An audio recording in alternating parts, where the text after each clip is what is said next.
E logo ordenou Jesus que os seus discípulos entrassem no barco e fossem adiante, para outra banda, enquanto despedia a multidão. E despedida a multidão, subiu ao monte para orar à parte. E chegada já a tarde, estava ali só. E o barco estava já no meio do mar, açoitado pelas ondas, porque o vento já era contrário. Mas à quarta vigília da noite dirigiu-se Jesus para eles, caminhando por cima do mar. E os seus discípulos, vendo-o caminhar sobre o mar, assustaram-se, dizendo: é um fantasma, e gritaram com medo. Jesus, porém, disse-lhes logo, dizendo: tende bom ânimo, sou eu, não temais. E respondendo-lhe Pedro, disse: Senhor, se és tu, manda-me ir ter contigo por cima das águas. E ele disse: vem. E Pedro, descendo do barco, andou sobre as águas para ir com Jesus. Mas, sentindo o vento, teve medo e, começando a ir para o fundo, clamou, dizendo: Senhor, salva-me. E Jesus, estendendo a mão, segurou-o e disse: homem de pequena fé, por que você duvidaste? E quando subiu para o barco, acalmou o vento. E então aproximaram-se os que estavam no barco e adoraram, dizendo: és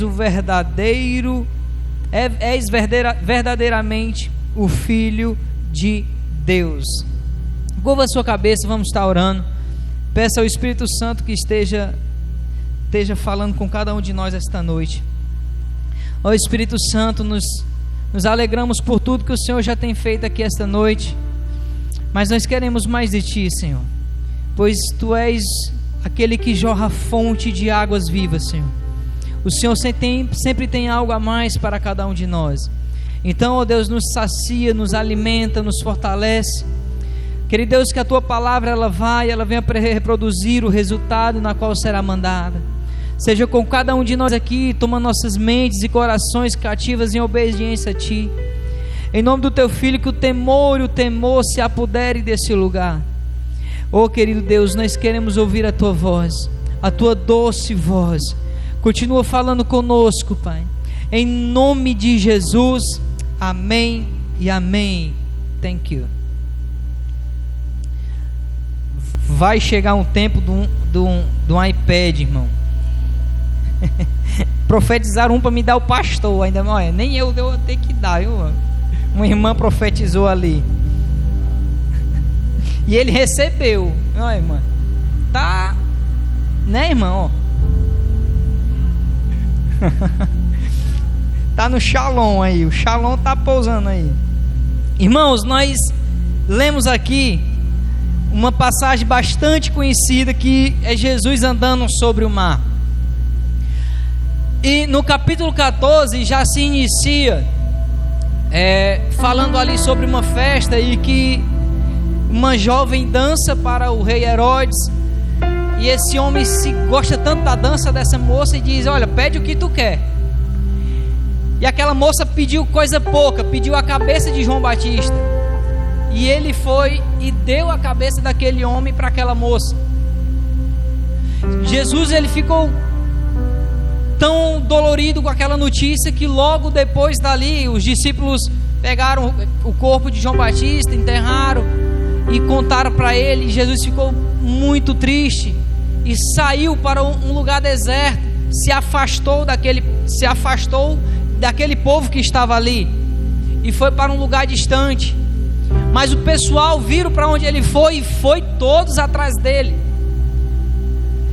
E foi uma multidão, e chegando naquela multidão, ele ainda ministrou para aquele povo todo. E logo depois ali, já era tarde, e aquele povo precisava comer. E então Jesus deu um alimento para aquele povo. Então acontece a multiplicação dos pães, e há uma multiplicação de pães ali para aquele povo, e aquele povo todo se alimenta. E logo depois disso ali, Jesus, ele quer novamente estar sozinho. Jesus ele quer despedir a multidão, e nós chegamos no verso 22, e que nós entramos nessa nossa ministração, e o tema da nossa ministração é que tem tempestade que é necessária. Há tempestade necessária. Fale para o irmão do seu lado aí e diga isso: irmão, a tempestade é necessária.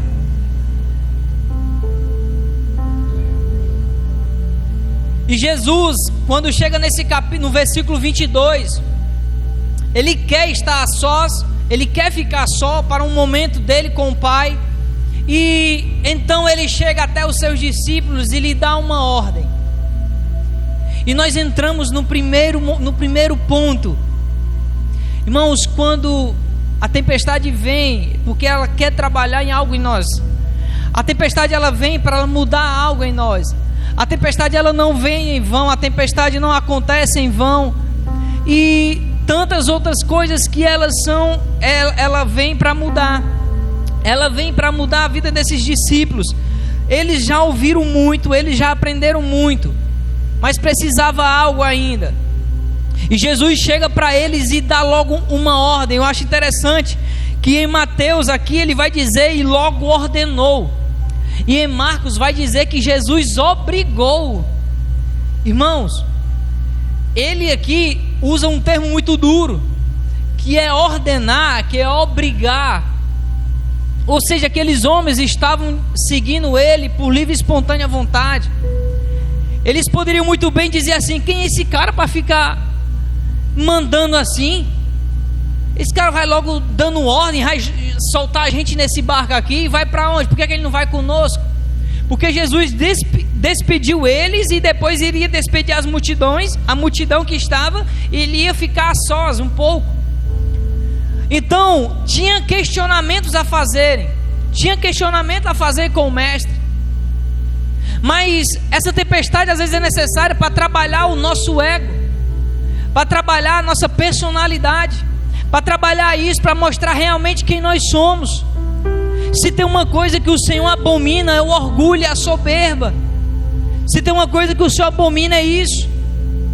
Em 1 Pedro 5 diz assim: da mesma forma, sujeitem-se aos mais jovens, sujeitem aos mais velhos, sejam todos humildes uns com os outros, porque Deus se opõe aos orgulhosos, mas concede graça aos humildes. Lúcifer, ele tinha um ego tão grande que ele chegou ao seu coração a possibilidade dele querer ser igual a Deus, ou ser maior que Deus. Você sabe o fim dele? Ele foi expulso do céu junto com todos os seus anjos. Aquele homem foi expulso por causa do seu ego, do seu orgulho, da sua soberba. Em Provérbios 8, verso 13 vai dizer assim: temer o Senhor é odiar o mal, odeia o orgulho e a arrogância, o mau comportamento e o falar perverso. O Senhor faz isso, Ele trabalha no nosso coração para mudar o nosso ego. O Senhor, Ele permite as tempestades para mudar aquilo que ninguém vê, só você vê. Às vezes você tem atitudes, você fala, imagine hoje muitas pessoas se desviam, hoje muitas pessoas se afastam. A gente vê um termo que é muito usado, que é o desigrejados. São pessoas que não suportam ouvir uma ordem, ouvir um pedido. E aqui, irmão, a gente vai com a seda, irmão. O irmão, por gentileza, o irmão poderia, a irmã poderia, por favor, fazer tal coisa. A gente vai tão manso, irmão. Você sabe por quê? Porque muitas vezes a pessoa ainda não entendeu o seu chamado. Às vezes a pessoa ainda não entendeu por que ela está servindo a Cristo. Porque o nosso Senhor Jesus, Ele dá os maiores exemplos acerca disso. Em Mateus 11, 29 Ele diz: tomem sobre vós o meu jugo, aprendam de mim, pois eu sou manso e humilde de corações, e vocês encontrarão descanso para as suas almas. Ou seja, o Senhor Jesus, Ele nos dá um exemplo enorme. Quando Jesus estava com seus discípulos, eles chegaram em uma casa. Naquela época, quando eles andavam muito, era muita poeira nos pés. E quando eles chegavam em alguma casa, irmão, sempre tinha um servo que limpava os pés deles. Eles chegavam em uma casa, tinha um servo exatamente para ir lá. Sente aqui, irmã Lúcia, por favor. Lavava o pezinho, enxugava, pronto. Mas aí naquele dia que eles chegaram, irmão, no servo não tinha nenhum servo. Então os discípulos começavam uma discussão: quem é maior? É fulano ou é Beltrano? Quem é maior? É Beltrano? Não, você é maior. Não, fulano é menor. Aquela discussão não era nada mais, nada menos para saber quem ia lavar o pé deles, irmão. E Jesus, quando viu aquilo, peraí, senta tudinho aí. Eu vou aqui, eu estou aqui, irmão, conjecturando, as palavras não foram bem essa. Jesus diz: olha, senta tudinho aqui, menino. Me dá a toalha aí, me dá o balde. Jesus vai e lava o pé de todos eles, irmão, dando uma prova de maior exemplo, dando um exemplo de humildade. Aquilo ali foi um choque neles, foi um choque. Calma aí, o cara que nós estamos seguindo, olha o que ele fez. E nós aqui com o nosso ego, nós queremos ser maior, nós queremos descobrir qual era o melhor, que era o melhor, que era o pior, para lavar o pé. Olha aí, Jesus lavando os pés deles, irmão. Ou seja, o Senhor Jesus nos dá exemplo. E às vezes você não está entendendo por que essa tempestade, você não está entendendo por que está passando por isso. O apóstolo Paulo vai dizer: olha, examine-se, pois, o homem a si mesmo. Examine. Olha aí esse negócio aí, isso não é alguma coisa no teu coração que precisa ser mudado. Isso não é você que está olhando para o irmão, para a irmã, percebendo qual é a maior, qual é a menor, para não lavar o pé do outro. Jesus, Ele permite essa tempestade para trabalhar no nosso ego. Irmãos, eu não sou melhor do que ninguém não, irmão. Eu tenho falhas, eu tenho os erros. A nossa igreja não é perfeita. Ah, irmão, a igreja perfeita ainda vai ter, irmão. Quando o anjo soar a trombeta, aí nós vamos ver uma igreja perfeita. Nós estamos aqui, irmãos, uma igreja dessa, exatamente para ajudar a cada um aqui. É mostrar esse Jesus que quer o melhor para você. É mostrar esse Jesus que quer o melhor para você, quer te dar uma vida e vida com abundância. Nós estamos buscando esse Jesus porque Ele é o perfeito e nós somos aperfeiçoados por Ele. O Senhor Jesus, Ele permite. E logo os discípulos, Ele ordena, o Senhor ordena os discípulos. E a Bíblia aqui não registra, mas os discípulos entram no barco. Ou seja, os discípulos obedeceram. E tem, logo em seguida, quando eles entram no barco, Jesus no verso 23, que Ele vai despedir a multidão. Jesus vai ficar só para ir orar. E no verso seguinte vai relatar que o barco estava já no meio do mar, e a Bíblia relata que estava sendo açoitado pelas ondas, porque o vento era contrário. Irmãos, a tempestade muitas vezes é necessária para trabalhar a resiliência em nossa vida. A tempestade é necessária para mostrar o quanto você é resiliente, o quanto você é capaz de passar por esse negócio. E você está pensando aí: eu não vou conseguir. Mas o Senhor está permitindo para você ver que é possível você passar, que você consegue passar. Em 2 Timóteo 2,5 diz que o Senhor não lhe deu um espírito de fraqueza, o Senhor te deu um espírito de poder, de fortaleza, um espírito de coragem. E outro, o Espírito Santo habita em você, o Espírito Santo mora em você, o Espírito Santo está em você. É possível passar por essa tempestade. E é interessante, a nossa caminhada cristã, ela é como uma maratona. E você vê que uma maratona, ela não é curta, não é uma prova de 100 metros, não é uma prova de 50, de 100, 150, 200. A maratona é uma corrida de 40, 50, 60 quilômetros. E você vê que o momento mais difícil, um dos momentos mais difíceis para eles, é no meio. E sempre é no meio. E a Bíblia diz aqui, quando o barco estava no meio do mar. Irmãos, você deve estar passando por algo hoje. Você deve estar passando por lutas hoje, porque você está no meio. Você está no meio do caminho. A Bíblia vai dizer que nós devemos deixar para trás todo o embaraço e seguir a carreira que nos está proposta. Ela diz em Hebreus 4:12, olha, olhando para Ele, o autor e consumador da nossa fé. Se a tempestade está grande, o vento está grande, olhe para Ele, olhe para Ele,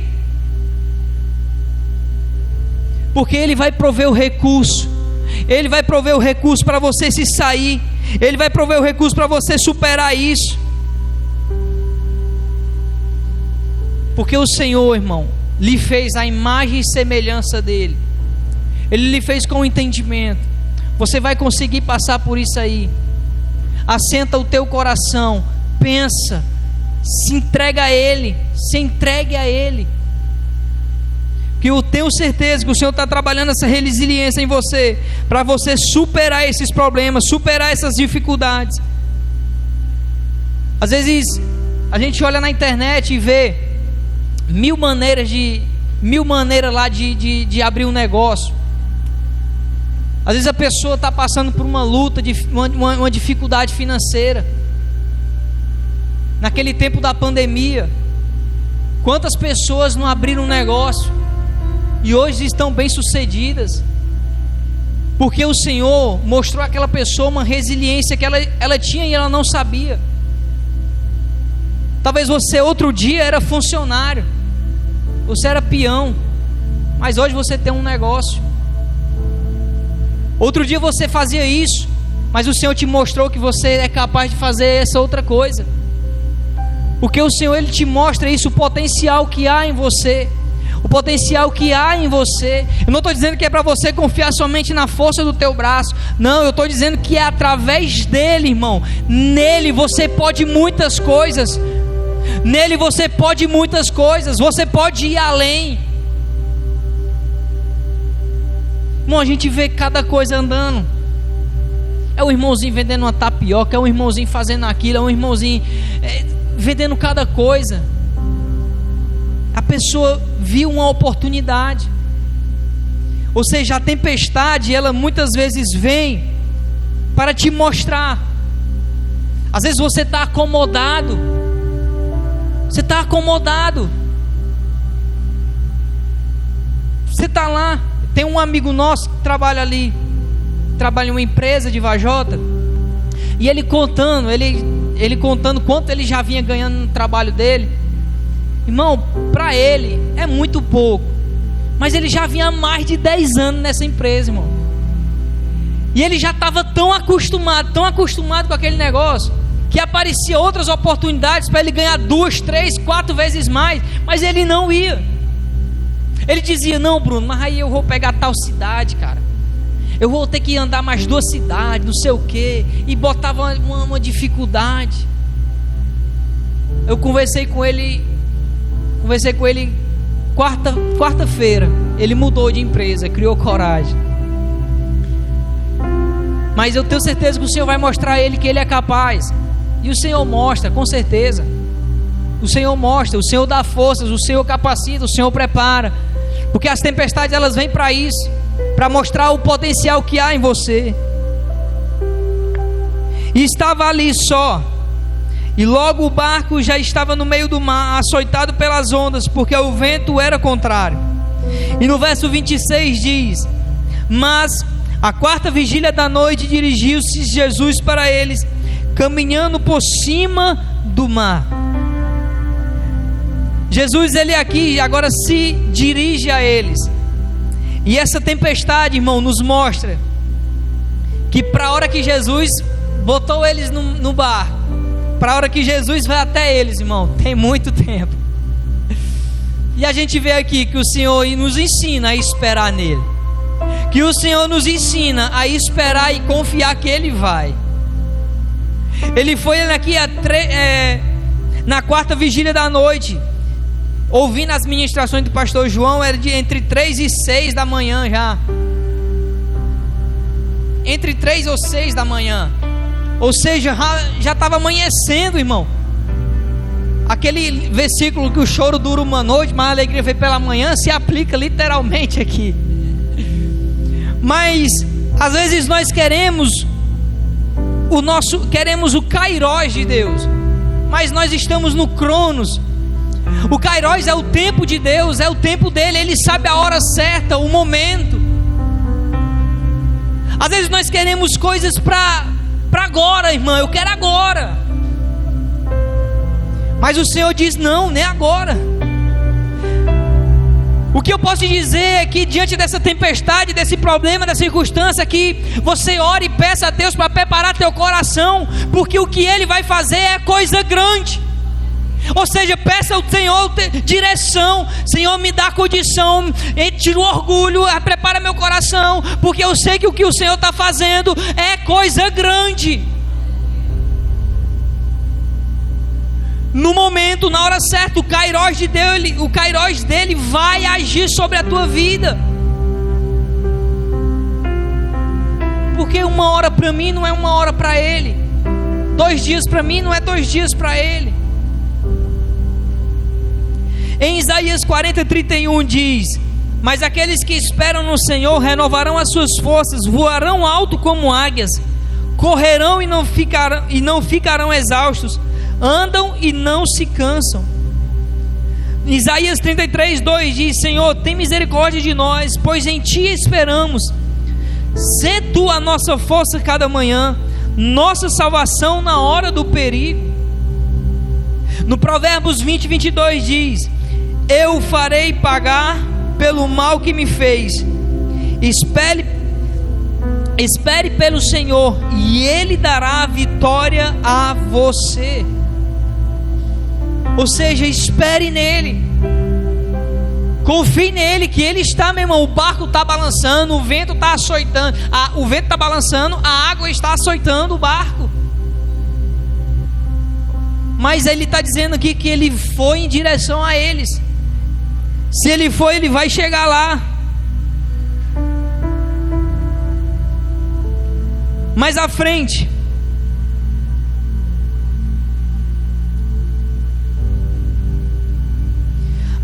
diz assim: e os discípulos vendo-o caminhar sobre o mar, assustaram, dizendo: é um fantasma, e gritaram com grande medo. Eu acredito, e lendo algumas coisas, vi que o Senhor, Ele é maravilhoso, e os planos dele é perfeito. E eu creio aqui que o Senhor estava quebrando crenças naqueles homens, crenças que são impostas muitas vezes por nossos pais ou pela sociedade em que nós vivemos. Aqueles homens, naquela época, os judeus acreditavam que a pessoa, quando morria, a sua alma, o seu espírito ficava vagando 3 dias na terra. Por isso que eu falei que em Mateus 14 mataram João Batista. E tem alguns que falam que eles se assustaram até pensando que era o espírito de João Batista, como eles tinham enterrado horas antes. E aqueles homens se temeram e gritaram com grande pavor. E hoje a gente vê que as pessoas, querendo ou não, muitas estão presas em crenças, em religiosidade. Você vê que às vezes é possível ver cristãos olhando o signo. O cristão vai olhar: o que tem para mim hoje? Vou olhar aqui, como é que vai ser meu dia? Ver se eu vou vender muito ou pouco. Vou ver se o o cliente, seu Zé Gonzaga, vai comprar muito ou pouco hoje? Deixa eu ver aqui. Ih, rapaz, o coração dele tá bom não, que ele é de câncer. Aqui não vai estar legal não. Aí a pessoa se apega a isso. A pessoa vê um gato preto ali. Eita, aquele ali é um gato preto, não dá não, tem que dobrar aqui. Não vou por ali não, que ali é um gato preto. A pessoa vai ter uma escada, não passa. A pessoa se cheia de superstição. Eu tinha esse negócio, irmã. Eu ia jogar bola uma vez, eu joguei bem, irmã. Guardei a meia, short, cueca. Essa aqui é a roupa. Mas depois eu vi que não era a roupa, era eu mesmo que era ruim. Não tinha nada de superstição, não, mas era ruim mesmo de bola. Mas tem isso.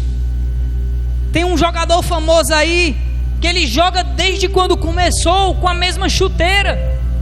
Um jogador alemão aí, erra 1000 passes por jogos, Toni Kroos, mas só joga com uma chuteira, uma superstição do cara.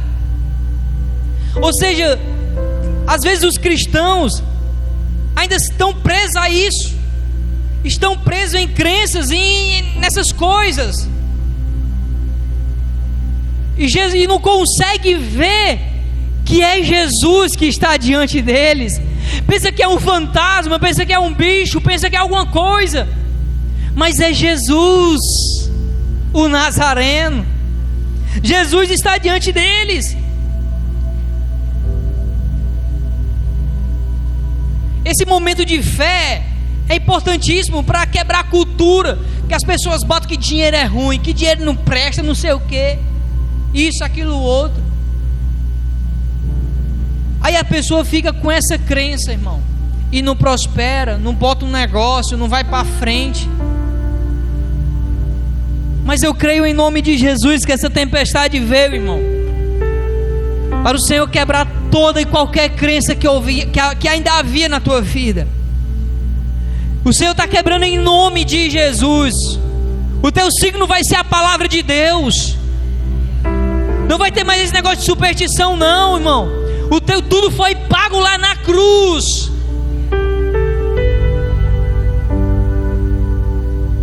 Se apegue a Ele, porque Ele é que é o Deus Todo-Poderoso. Jesus, Ele respondendo disse: olha, tem de bom ânimo, sou eu. Às vezes a tempestade vem, irmão, porque às vezes você já está triste, mas uma tempestade vem, irmão, para te trazer a memória, e você trazer a memória e ver o que Ele já fez por ti, e o renovo da salvação vem sobre os teus lábios, e você vê o quanto Ele é bom, você vê o quanto Ele é maravilhoso, o que Ele tem feito na tua vida, o que Ele tem te livrado, o quanto Ele tem te guardado. Às vezes sempre é necessário você realizar uma Páscoa na tua casa, e você vê que eu estava lá no Egito, mas o Senhor me tirou de lá. Oh, o Senhor me tirou de lá. O Senhor te tirou de lá. E que você tenha esse ânimo, porque o ânimo é o ativador do nosso ser. A pessoa desanimada, irmão, não vai para frente. Gigante Golias estava diante do povo de Israel durante dias e dias, gritando: aí tem homem, eu quero homem. Se fosse hoje era estranho esse negócio, mas aí ele passou dias e dias lá gritando: tem homem aí não, eu quero enfrentar um homem que me derrote. E o grito daquele homem colocou um temor, colocou um pavor no coração do povo de Israel. Para de rir, Isabel. Eu não consigo fazer piada igual a Priscila, irmã. A Priscila faz piada e não ri. E o gigante Golias fazia palavras duras com o povo de Israel, e o povo estava lá com medo, já se considerando derrotados. Mas daí então Davi sabia a quem ele servia. Davi conhecia o Deus que ele servia. E diz: quem é esse camarada que ousa afrontar o Deus de Israel? Olha aí, Davi não está nem dizendo que ele está afrontando ele mesmo, não, que ele está afrontando o Deus de Israel, irmão. Quando aquele povo vê aquele baixinho, irmão, outra coisa não, mas cheio de Deus aquele camarada tá, irmão. Foi lá, irmão, atirou uma pedrada na cabeça daquele gigante. E o ânimo tomou de conta, a alegria tomou de conta daquele povo. E todos ali festejaram, porque Davi mostrou o quanto Deus era poderoso. E o quanto a tempestade era necessária, para mostrar o Deus que é, o Deus Todo-Poderoso, o quanto Ele é poderoso.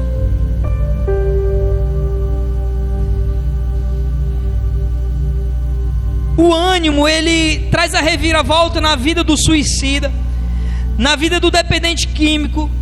Ele traz uma reviravolta na atitude do homossexual, na atitude, uma reviravolta no casamento, no trabalho.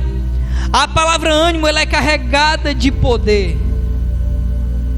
Olhe para o seu irmão e diga: isso tem de bom ânimo, meu irmão.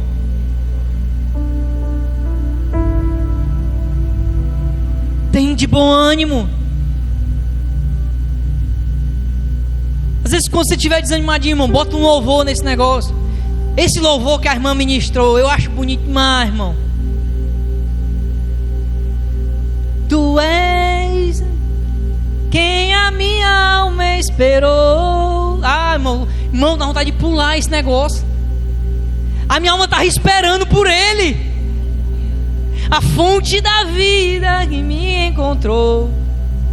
Ah, meu irmão, a alma estava com sede, sedenta, morrendo de sede. Mas aí ela encontrou, não quem tinha um garrafão de 20 litros, não, era uma fonte que jorrava água. Não precisava depois você estar ligando pro plantão da água: plantão, traz água aí. Não, irmão. O mestre tem água o tempo todo Ele tem água que mata a tua sede e que traz ânimo sobre a tua vida. Esse é o Jesus. E Ele diz: olha, tem de bom ânimo, sou eu, não temais.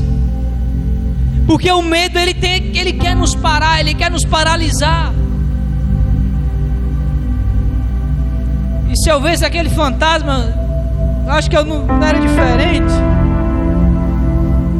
Mas não era fantasma, irmão, era Jesus trabalhando na vida daqueles homens. E por que é necessário, irmão, para a gente encerrar aqui?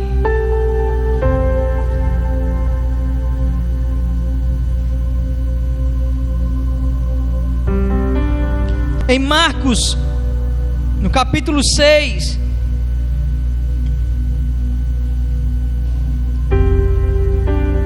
e a Bíblia aqui ainda relata que Pedro, ele ousou ainda mais do que os outros discípulos, pedindo para ir até Jesus. E é lindo o que Jesus fez ali, irmão. Mas antes de continuar, queria que você lesse comigo em Marcos capítulo 6, que aqui se resume toda a ministração, que aqui se resume tudo, e resume ainda o tema da mensagem.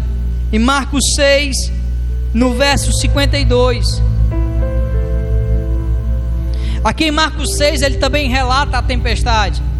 Mas é interessante que alguns discípulos trazem detalhes, outros ocultam um pouco, outros trazem mais. E eu achei esse detalhe interessante que ele fala aqui em Marcos 6,52, que diz assim: pois não tinham compreendido o milagre dos pães, antes o seu coração estava endurecido. Irmãos, os discípulos tinham passado por um milagre maravilhoso. Como que um cara consegue alimentar 3, 4 mil pessoas, irmão, com o primeiro hambúrguer de peixe, né, irmão, que foi criado? Um pão e 2 peixinhos, irmão. E os discípulos ali ainda não tinham compreendido. E aqui a Bíblia vai dizer, olha, eles não tinham compreendido ainda os milagres dos pães. Antes o seu coração estava endurecido. Ou seja, irmão, talvez você tenha passado por alguma coisa. Aí o Senhor diz, eles ainda não compreenderam. Vou botar outra coisa aqui para vocês passarem. Talvez seja isso que você esteja passando hoje. Talvez o teu coração se encontre um pouco duro, um pouco endurecido por algo. E esse algo não é eu que vou dizer, é você quem vai falar. Mas uma coisa é certa, como ele fez com Pedro aqui que nós estávamos comentando. Pedro pediu para ir ter com Jesus. Jesus venha. E Pedro, ele, quando dá os primeiros passos, ele, devido ao vento, gera uma dúvida no seu coração e ele começa a afundar. E ele então dá um grito, irmão. Uns resistem o que gritam, outros resistem um clamor. Mas você ou eu, a gente grita por alguém quando ela está longe, sim ou não? Quando alguém está longe, você fala, fulano. Principalmente com os meninos, né, irmão? Gael, pra cá. Ou seja, você grita por alguém quando está longe. Então Pedro, ele clama por Jesus, grita por Jesus. Mas a Bíblia diz que Jesus não caminha até Pedro. O interessante é que Jesus não caminha. Jesus faz o quê? Estende a mão. Só estendeu, irmão. Ou seja, irmão, muitas vezes há a certeza ou a possibilidade de vir uma tempestade sobre você. Há uma certeza ou a possibilidade de vir a tempestade. Mas há uma certeza, que é Jesus estender a mão para te ajudar. Há uma certeza que é Ele estender a mão e te ajudar, e te trazer à tona para respirar. Porque Ele não te deixará, irmão, deixar o mar te submergir. Ele não vai deixar esse problema te submergir. Ele não vai deixar esse problema te sucumbir. A Bíblia diz em 1 Coríntios que no momento certo Ele viu o escape. Tem o escape. Pedro, ele grita, clama, mas Jesus só estende a mão e socorre ele. Ou seja, irmão, nessa tempestade que você está passando, você pode estar pensando que Ele está longe, mas Ele não é um Deus de longe, Ele é um Deus de perto. Ele é um Deus de perto e Ele está do teu lado para te socorrer. Ele é teu refúgio, é tua fortaleza. Ele é teu socorro bem presente na hora da angústia.